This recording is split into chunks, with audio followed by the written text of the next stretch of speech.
Proverbs 17, Part A, the first 9 verses.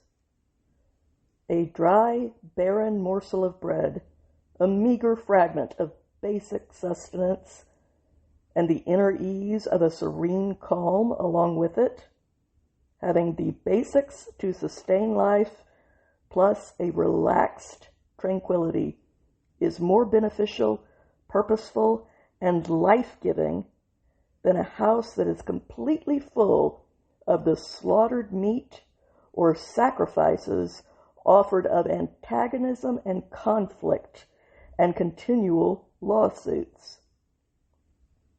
A devoted laborer who acts with productive common sense, someone who is contemplative and insightful, enlightened, instructing himself with artistic skill, someone who is both teachable and educated enough to teach.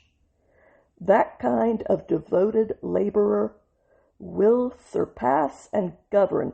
He will exercise legitimate authority over a son, the building block of his family line and legacy. The devoted worker will rule over an heir who acts in a way that causes disorienting amounts of humiliation to his family.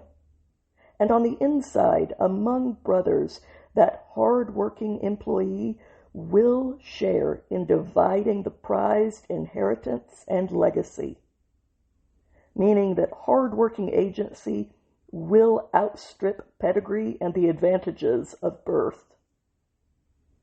The small refining crucible and its ladle for the dross exist for refining pale silver. This is referring to the instrument that was used for the delicate final refining. And the intense furnace purifies bright gold.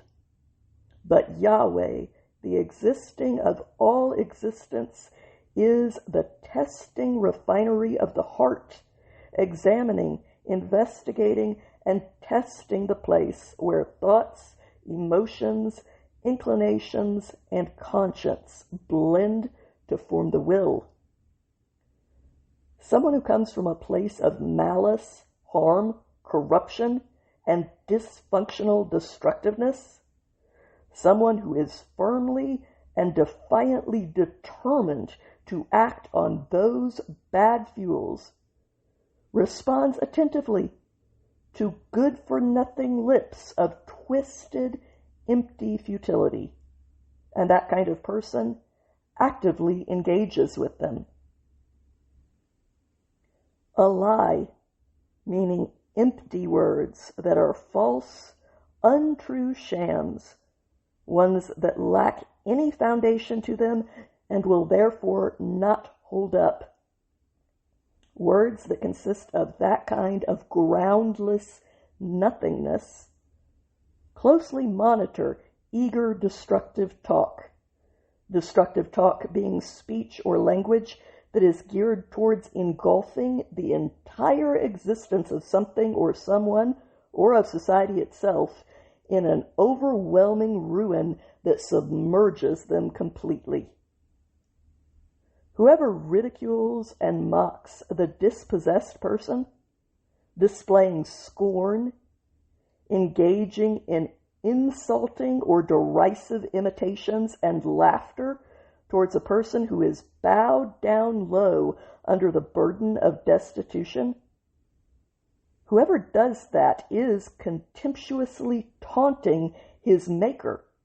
He is belittling, devaluing, insulting, and challenging the one who made him. Whoever celebrates distress, destruction, or calamity, and revels in it with profound joy, they will not be free from the charges of their crime. Their stains will not be cleansed, and they will not be released or move forward unpunished without enduring their earned consequences. Grandchildren, literally the sons of sons, the next building blocks of the family in both line and legacy, are the crown, the surrounding adornment of distinction belonging to respected elders. And their forefathers are the son's elevation of beautiful recognition. Elevated lips with excess speech, always having more left over to say, do not suit a withering, self-deifying, thoroughly corrupt defier. For that kind of a villainous, dead inside, dark tetrad type to be elevated and listened to as though they are noble and superior, especially given that they are never going to shut up if put in that center of attention position, that is something that is so wrong that it is grating and unpleasant to the actual senses. But as unfitting as that is, it really is true that empty, lying lips for a volunteer leader or an elite benefactor are even less fitting than that.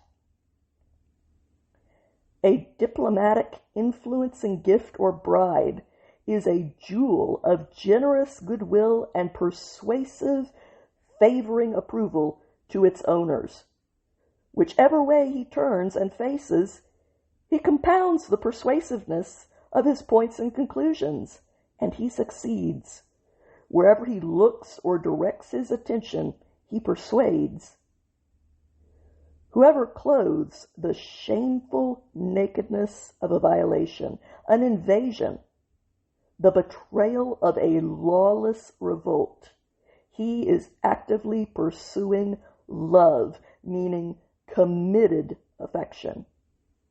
But whoever cycles back around to that reality, studying it and going over it again and again, he separates best friends and divides them from one another. He keeps them apart. Meaning that addressing a true problem with forgiveness is part of maintaining loving connections and attachments, while dwelling, keeping score, and repeatedly bringing back up wrongs destroys even the best of relationships.